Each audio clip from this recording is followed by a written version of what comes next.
Sebelumnya, Assalamualaikum warahmatullahi wabarakatuh.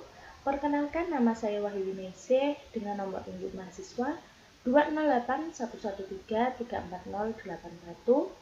Di sini saya akan mempresentasikan tugas individu saya, yaitu analisis manajemen K3 PT Timah Persero Tbk dari mata kuliah Manajemen Kesehatan dan Keselamatan Kerja yang dibimbing oleh Bapak Muhammad Hanafi, SAP, MSI. PT Timah Persero merupakan perusahaan yang bergerak pada bidang pertambangan, pengolahan biji timah, serta pemasaran timah dan diekspor ke luar negeri.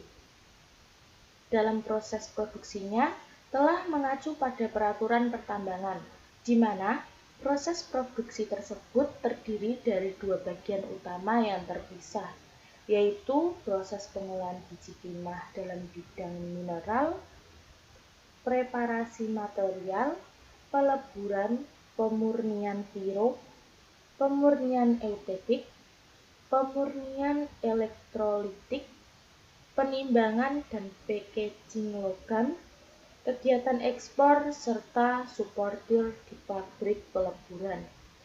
Pembahasan materi yang pertama yaitu program kesehatan dan keselamatan kerja.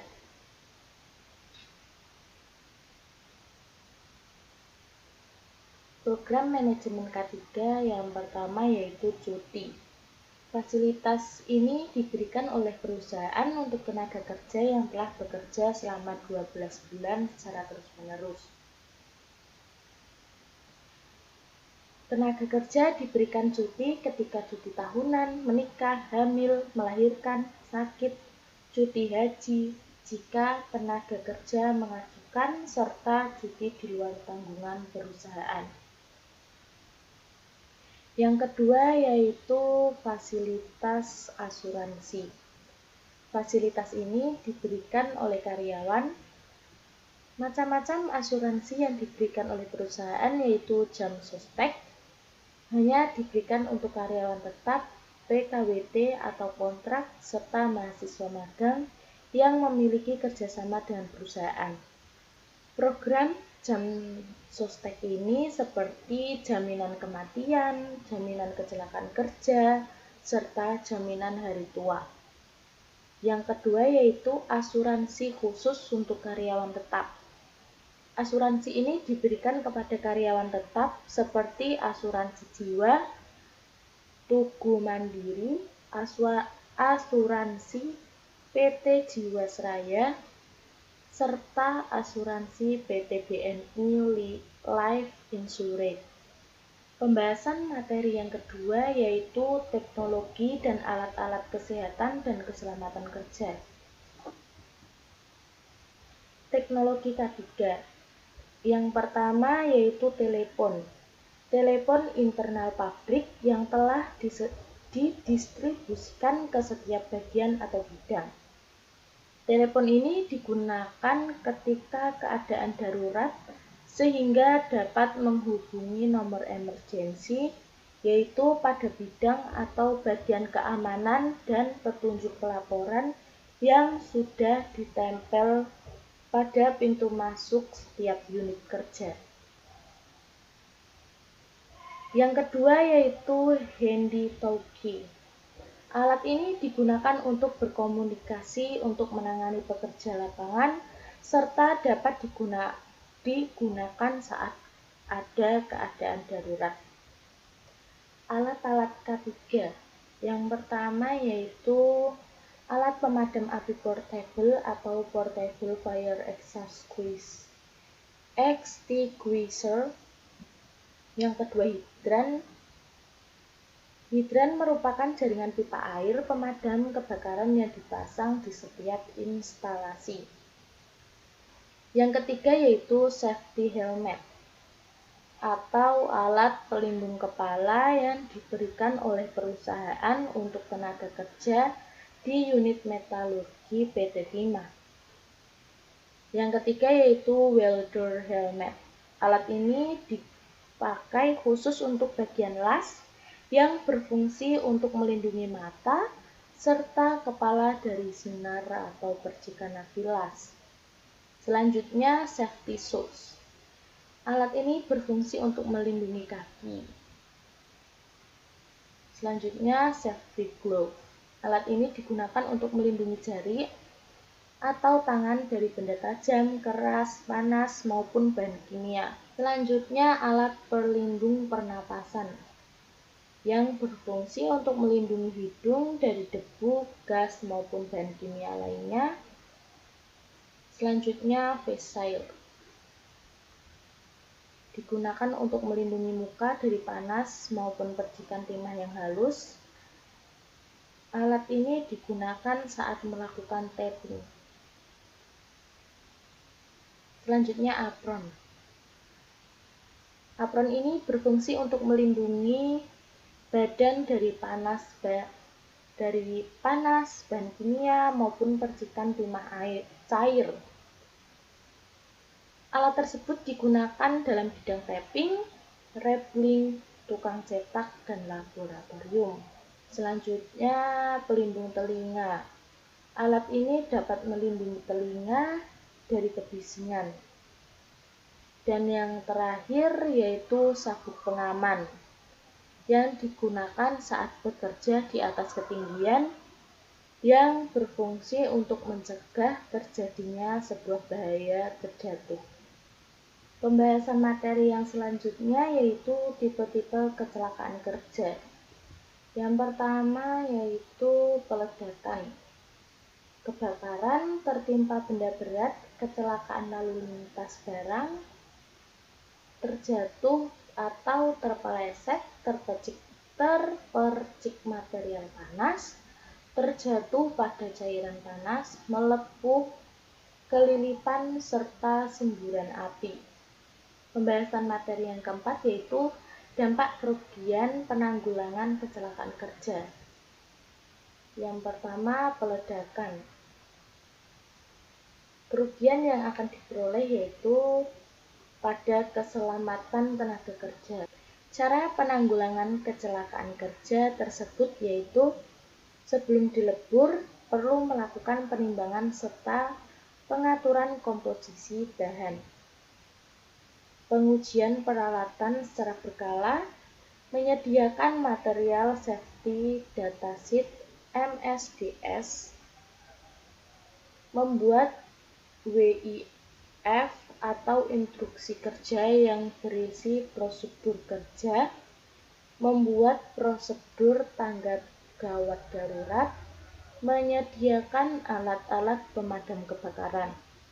Yang kedua yaitu kebakaran. Hal ini terjadi karena penggunaan energi listrik yang memiliki tegangan tinggi pada unit pembangkit listrik tenaga listrik, FO, tabung oksigen, tumpukan batu bara, oli bekas, penggunaan bahan kimia yang mudah terbakar, misalnya seperti HCl yang memiliki karakteristik bahan kimia yang mudah terbakar. Kerugian yang akan diperoleh perusahaan yaitu dapat menimbulkan kekacauan sehingga proses produksi berhenti. Bukan hanya itu saja, hal tersebut juga berdampak pada kerusakan mesin serta dapat menimbulkan keselamatan tenaga kerja. Cara penanggulangan kecelakaan kerja tersebut yaitu menyediakan APAR, pemasangan hidran, penyemprotan debu logam terhadap instalasi listrik, membuat jalur evakuasi jika terjadi kebakaran beserta center point, petunjuk tata cara pelaporan bila terjadi kebakaran, dan juga menyertakan nomor yang harus dihubungi yang ditempel di bagian pintu setiap unit, mobil pemadam kebakaran, pelatihan pemadam kebakaran, adanya tim tanggap darurat kebakaran, drill test serta simulasi kebakaran yang diadakan oleh perusahaan untuk melatih tenaga kerja jika terjadi kebakaran. Selanjutnya, tertimpa benda berat. Hal tersebut terjadi karena rantai yang putus dan tidak sesuai dengan operator atau aba-aba yang diberikan. Jarak pandang operator rem terbatas serta beban yang dimuat berlebihan atau terlalu banyak. Kerugian yang diperoleh perusahaan yaitu dapat menimbulkan kekacauan sehingga proses produksi berhenti serta terdampak pada kerusakan mesin dan menimbulkan keselamatan tenaga kerja. Cara menanggulangi yaitu dengan membuat WIF SOP yang dipasang di setiap unit agar mudah dilihat oleh tenaga kerja lainnya. Selanjutnya yaitu kecelakaan lalu lintas barang. Hal ini terjadi karena aktivitas pengangkutan bahan atau material dengan menggunakan alat angkut, contohnya seperti forklift, truk, serta griselda. Kerugian yang akan diperoleh perusahaan yaitu hal tersebut dapat menimbulkan kekacauan sehingga proses produksi berhenti. Bukan hanya itu saja, hal tersebut juga terdampak pada kerusakan mesin serta dapat menimbulkan dampak kepada keselamatan tenaga kerja. Upaya penanggulangan yaitu mengatur jalur transportasi atau alat angkut. Setiap jalur dipasang rambu-rambu lalu lintas untuk peringatan dan keterangan. Sopir serta operator memiliki SIO atau surat izin operasional. Melakukan pemeriksaan untuk mengetahui keadaan kendaraan. Sopir harus memakai sabuk pengaman serta safety shoes. Selanjutnya yaitu terjatuh atau terpeleset. Hal tersebut terjadi karena lantai yang basah dan licin yang terkena oli. Upaya penanggulangan yaitu dengan cara membuat prosedur kerja yang aman dalam bentuk WIF. Tangga-tangga dipasang pegangan tangan agar mencegah terjadinya bahaya terjatuh. Melakukan tindakan 5R menggunakan APD. Selanjutnya yaitu terpercik material panas. Hal ini terjadi saat proses peleburan timah pada bidang rappling, tapping, mencongkel kanal rafinasi, pencetakan serta flame oven. Dampak dari terperciknya material panas sangat berbahaya untuk keselamatan kerja karyawan. Upaya antisipasinya yaitu dengan cara melakukan safety talk sebelum bekerja, membuat WIF.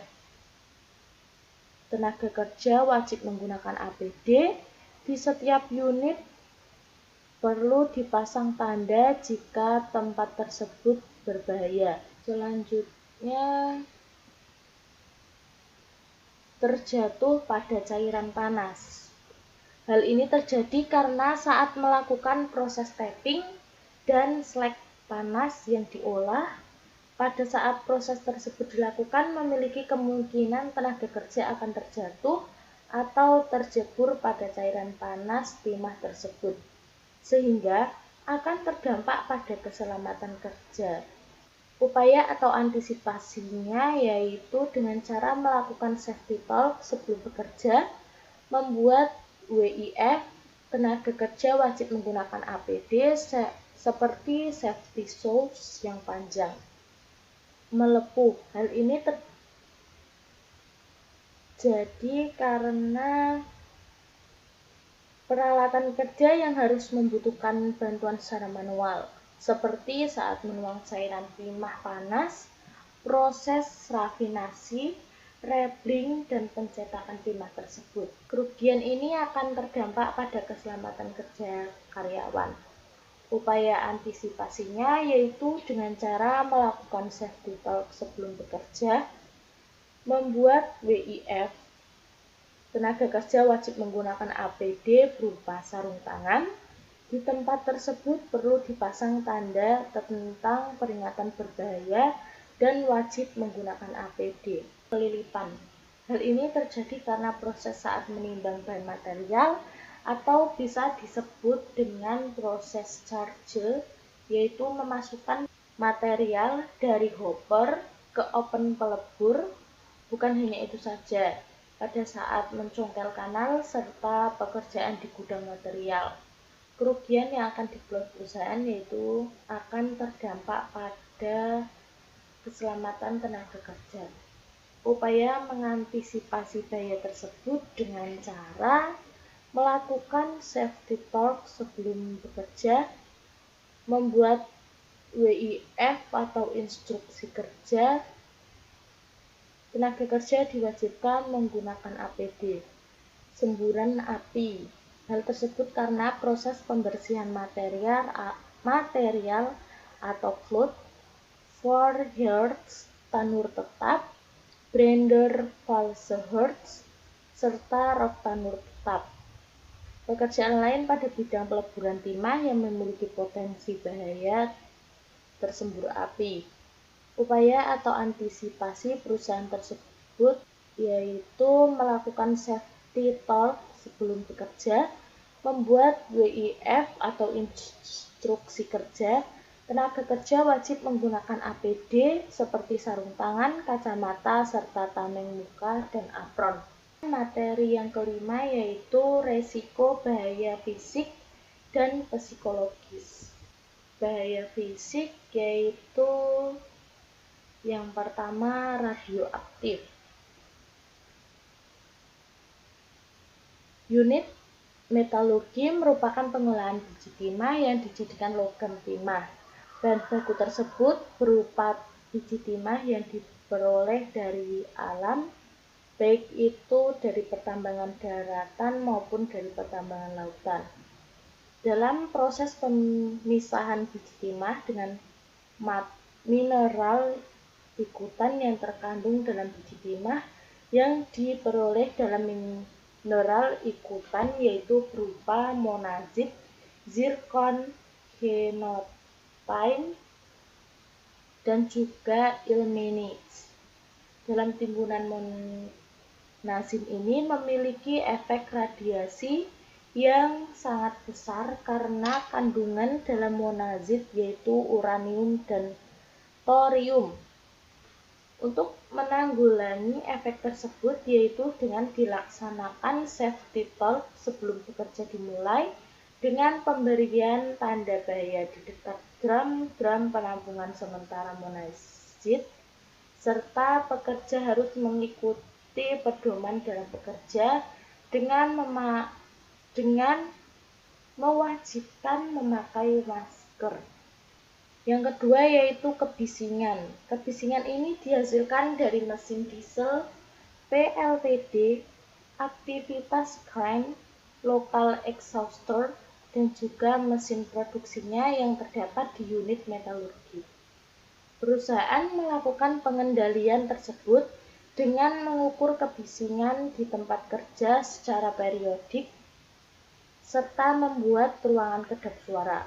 Perusahaan juga melakukan perawatan mesin produksi secara berkala agar mengurangi dampak kebisingan yang muncul, serta menyediakan alat pelindung diri atau APD, yaitu earmuff yang berfungsi untuk mereduksi kebisingan sampai 25 dBA atau earmuff yang dapat mereduksi kebisingan sampai 45 dBA, dan juga pemantauan pemakaian APD atau safety representative karena masih ada tenaga kerja yang kurang disiplin dalam menggunakan APD saat bekerja.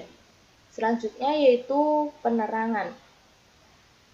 Penerangan ini dihasilkan oleh penerangan alami dan penerangan buatan. Penerangan alami bersumber dari sinar matahari yang digunakan saat siang hari pada cuaca yang baik. Saat cuaca buruk, misalnya mendung atau hujan, serta malam hari menggunakan penerangan buatan, yaitu dari cahaya lampu. Perusahaan telah melakukan pengukuran cahaya. Pengukuran cahaya tersebut dilakukan pada bagian kontrol panel. Penerangan tersebut diperlukan dengan baik agar sesuai dan tidak terjadi kesalahan saat pengoperasian panel-panel yang akan terdampak fatal. Selanjutnya, radiasi cahaya. Radiasi cahaya ini dihasilkan oleh sinar api saat proses peleburan timah. Bahaya ini terdapat saat melakukan proses shredding dan tapping. Hal tersebut sangat berbahaya untuk penglihatan serta proses pengelasan pada bagian perbaikan sarana dan prasarana juga memiliki potensi radiasi cahaya yang tinggi. Cara menanggulanginya yaitu dengan pemberian safety talk secara rutin sebelum bekerja, dan juga pemberian APD berupa kacamata berwarna gelap, pelindung muka, dan apron. Dan yang terakhir yaitu tekanan panas. Tekanan panas ini merupakan faktor bahaya yang tinggi pada bagian pekerjaan di bagian peleburan, PPBT, dan PLTD.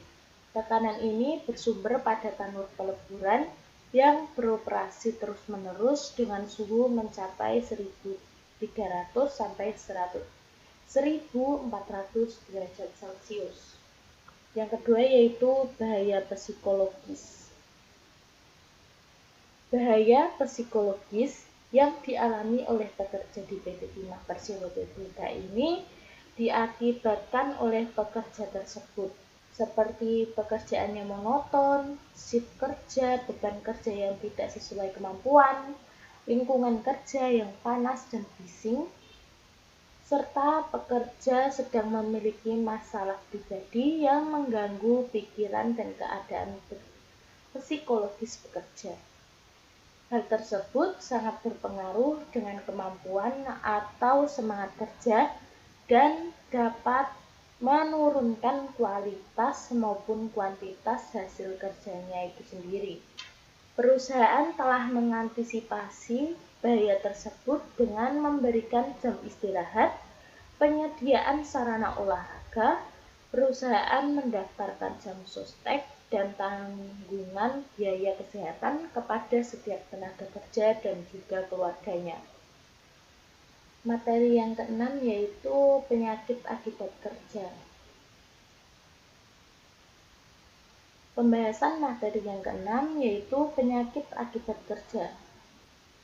Penyakit akibat kerja di PT Timah Persero Tbk yaitu pneumokoniosis yang diakibatkan karena menghirup debu dalam waktu yang sangat lama dengan gejala inflamasi dari alveolus.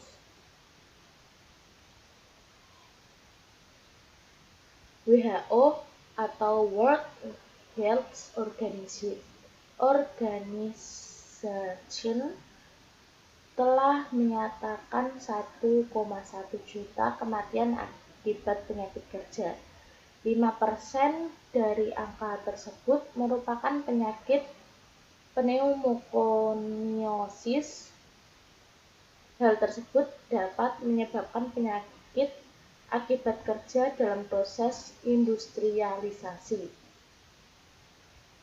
Jenis pneumokoniosis tergantung dengan jenis pajanan debu seperti serbuk timah yang dimasukkan dari hopper ke dalam oven pelebur.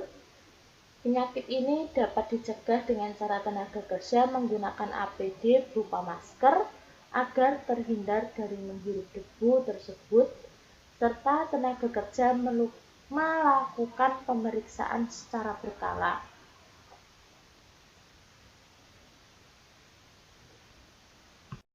Pembahasan materi yang ketujuh yaitu pertolongan pertama pada kecelakaan kerja. Pertolongan pertama pada PT Timah Persero Tbk yaitu apabila terjadi kecelakaan kerja, maka tim P3K yang telah dibentuk dan dilatih akan segera melakukan tindakan. Adapun tindakan yang dilakukan dengan menyesuaikan jenis kecelakaan yang terjadi di tempat kecelakaan. Dan salah satu dari tenaga kerja menghubungi pihak di Perkes Unit Metalurgi untuk meminta bantuan medis. Sebelum bantuan medis datang, dilakukan pertolongan pertama pada korban sesuai dengan keadaan korban. Setelah itu, korban bisa dibawa ke tempat yang lebih aman atau ke rumah sakit jika memerlukan pengobatan dan perawatan lebih lanjut. Pembahasan materi yang ke-8 yaitu aplikasi K3 perkantoran dan IT. Perhitungan statistik yaitu dengan menghitung dalam satuan waktu, bulanan, menggunakan FR, SR, dan IR. Tingkat frekuensi adalah frekuensi waktu kerja yang hilang dan digunakan untuk menentukan jumlah cedera yang mengakibatkan hilangnya pekerjaan. Cedera yang mengakibatkan hilangnya pekerjaan per juta pekerja. Tingkat keselamatan adalah jumlah hari yang hilang per 1000 jam kerja dan digunakan untuk menentukan tingkat keparahan kecelakaan kerja. Sedangkan tingkat kecelakaan digunakan untuk menginformasikan presentase jumlah kecelakaan di tempat kerja. Pembahasan materi yang terakhir yaitu sistem manajemen K3 SMK3. Sistem manajemen K3 yang ada di PT Timah Persero Tbk ini berfungsi untuk meningkatkan kesadaran dan kesehatan, keselamatan, serta lingkungan sebagai langkah awal dalam melakukan serta memperoleh sertifikasi OSAS 18001/2007 untuk pertama kalinya. Kesimpulan dan saran. Kesimpulan, PT Timah Persero merupakan perusahaan yang bergerak pada bidang pertambangan, pengolahan biji timah, serta pemasaran timah dan diekspor ke luar negeri. Dalam proses produksinya telah mengacu pada peraturan pertambangan untuk meminimalisir terjadinya kecelakaan industri dan kerugian akibat kecelakaan, maka dilakukan pencegahan dan pengendalian. Sarannya yaitu PT Timah Persero perlu meningkatkan kesehatan dan keselamatan kerja karyawan agar tidak terjadi kecelakaan dalam bekerja, serta perlu meningkatkan sistem manajemen K3 SMK atau SMK3 dengan baik. Cukup sekian presentasi dari saya, kurang lebihnya mohon maaf. Wassalamualaikum warahmatullahi wabarakatuh.